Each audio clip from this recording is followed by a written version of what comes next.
जगनर Singh Rathore from district Ajmer Rajasthan. यदि आपने मेरे इस चैनल पर पहली बार विजिट किया है तो मैं आपसे रिक्वेस्ट करूंगा कि आप इस चैनल को सब्सक्राइब करें और इस वीडियो को शेयर करें। दोस्तों, इस चैनल के द्वारा कानून की जटिल प्रक्रिया और भाषा को सरल शब्दों में बताने का प्रयत्न किया गया है, जिससे शायद आपकी कानून की जानकारी बढ़ाने में मदद करे। दोस्तों, आपने आपके परिवार में या आपके रिलेशन में या आपके मिलने वालों में से कई आप जगह सुना होगा कि इस व्यक्ति की डेथ हो चुकी है और इस डेथ होने के बाद इसके परिवार वाले इंश्योरेंस कंपनी के चक्कर लगा रहे हैं। उसकी वजह क्या है कि साहब इंश्योरेंस कंपनी ने क्लेम देने से इनकार कर दिया, इन्होंने रिफ्यूज़ कर दिया। तो उससे संबंधित मैं आज आपको इस वीडियो में बताऊंगा। दोस्तों, बीमा कंपनी जब पॉलिसी करती है उस समय अपने पास हज़ारों फ़ोन आते हैं कि साहब हमारी पॉलिसी प्लान में ये बेनिफिट हैं, हम आपको तुरंत पेमेंट करेंगे, किसी प्रकार की कोई दिक्कत नहीं आएगी, इतना कोई डॉक्यूमेंट की रिक्वायरमेंट भी नहीं करते हैं और तुरंत आपकी पॉलिसी कर दी जाती है।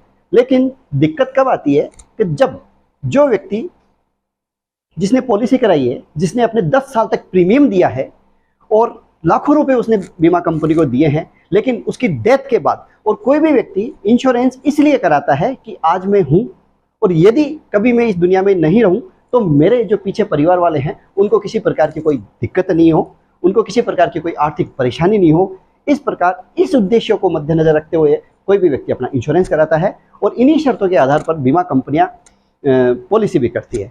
लेकिन जब क्लेम देने की बात आती है तब बीमा कंपनियां का नाटक स्टार्ट हो जाता है। उस समय बीमा कंपनी क्लेम देने से कई बार इनकार कर देती है और अपना बहाना ढूंढती है। उसमें जब पॉलिसी करते हैं उस समय नॉमिनी को एक क्लोज होता है, जो इंश्योरेंस एक्ट की धारा 39 सब क्लॉज 6 में इसका प्रोविजन किया गया है कि जो नॉमिनी है उसकी डिटेल उसमें पॉलिसी करते समय दी जाती है। या तो आप चाहें तो उस पॉलिसी की जो शर्तें होती है उस शर्तों में उस नॉमिनी का नाम ऐड करवा सकते हैं, और यदि अगर पॉलिसी की शर्तों में नाम ऐड नहीं होता है तो एक अलग से फॉर्मेट होता है, उसमें आपके नॉमिनी से रिलेटेड पूरी कंप्लीट डिटेल होती है और वो नॉमिनी फॉर्म उसके साथ अटैच होता है। लेकिन जब क्लेम से संबंधित कोई बात होती है तो कंपनी किसी न किसी प्रकार का बहाना ढूंढती है कि किस प्रकार से इस क्लेम को डिक्लेम किया जाए। और जब कार्यालय में जाते हैं तो वहाँ पे जो क्लर्क महोदय होते हैं वो इतने महान प्राणी होते हैं कि किसी भी व्यक्ति ने अगर उनके कान में किसी भी आके बोल दिया कि साहब इस परिवार में कोई सिविल डिस्प्यूट चल रहा है या कोई सिविल केस चल रहा है या इनका कोई बंटवारे का दावा चल रहा है या कानूनी कोई भी केस डिस्पेंडेंस है या लंबित है, तो हो गया आपका काम। तब वो बाबूजी जो हैं वो उस क्लेम को डिक्लेम करके भेज देते हैं। अब आप उस कार्यालय के चक्कर लगाते रहो। ऐसा ही एक इलाहाबाद कोर्ट का एक सविता देवी बनाम LIC से संबंधित केस है। उस केस में सविता देवी की पति की डेथ होने के बाद सविता देवी के परिवार में उनके जो मृतक है उनके माता पिता और सविता देवी जो मृतक की पत्नी है उनके बीच में किसी प्रॉपर्टी से लेकर कोई डिस्प्यूट चल रहा था। उस डिस्प्यूट की जानकारी वो LIC के कार्यालय में बताई किसी ने और उसके आधार पर उसको डिक्लेम कर दिया गया। तब वो सविता देवी ने हाई कोर्ट में केस किया। तो हाई कोर्ट में जो LIC की कंपनी के जो एडवोकेट हैं उन्होंने पैरवी की, उन्होंने बताया कि साहब जो हमारे द्वारा सक्सेशन सर्टिफिकेट मांगा गया है। अब सक्सेशन सर्टिफिकेट क्या होता है? हिंदू उत्तराधिकार अधिनियम की धारा 372 उसमें सक्सेशन सर्टिफिकेट का प्रोविजन किया गया है। सक्सेशन सर्टिफिकेट तब मांगा जाता है कि जब आपकी कोई भी चल संपत्ति FD शेयर या कोई जो भी जमा राशि आपकी बैंक में है और जिस व्यक्ति के नाम से जमा है और उस व्यक्ति की डेथ हो जाती है, लेकिन उस व्यक्ति ने अपना नॉमिनी उसमें बैंक में नहीं बताया है या नॉमिनी का डिक्लेरेशन नहीं किया है, तो बैंक के द्वारा या इंश्योरेंस कंपनी के द्वारा उत्तराधिकार प्रमाण पत्र मांगा जाता है, जो सक्सेशन सर्टिफिकेट जिला न्यायाधीश के द्वारा दिया जाता है।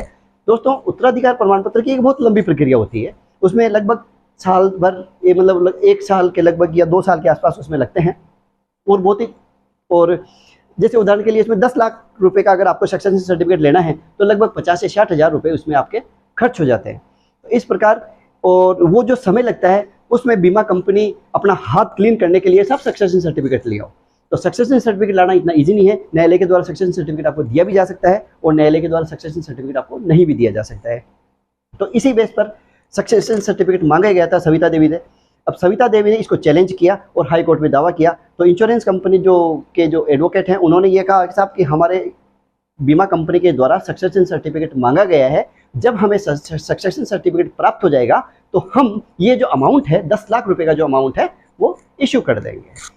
तो सविता देवी के खिलाफ ये फैसला गया और LIC के पक्ष में ये फैसला गया।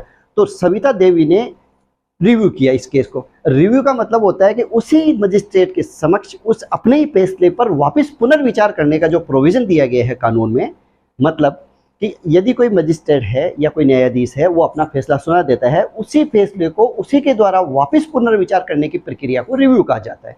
तो सविता देवी ने रिव्यू लगाई।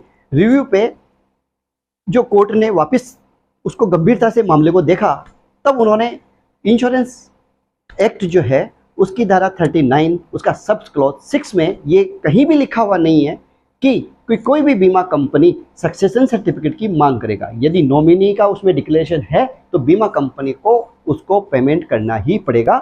और रिव्यू में इलाहाबाद हाई कोर्ट ने ये आदेश दिया कि सविता देवी को 10 लाख रुपए का अमाउंट इमीडिएट रिलीज किया जाए, उनके लीगल डॉक्यूमेंट को देखते हुए। कि जैसे लीगल डॉक्यूमेंट से संबंधित कि सविता देवी शादीशुदा हैं तो उनके मैरिज सर्टिफिकेट, उनके आइडेंटिटी डॉक्यूमेंट, इस प्रकार के जो भी रिक्वायरमेंट डॉक्यूमेंट है उनको वेरीफाई करने के बाद उनको पेमेंट रिलीज किया जाए। इस प्रकार दोस्तों आप घबराएं नहीं और कानून की जानकारी रखें कि बीमा कंपनी ये बचती है अपना क्लेम देने के लिए। तो आप नॉमिनी से रिलेटेड अगर यदि आपको कोई जानकारी प्राप्त करने में ये वीडियो अगर आपकी मदद करता है तो इस वीडियो को शेयर करें, चैनल को सब्सक्राइब करें।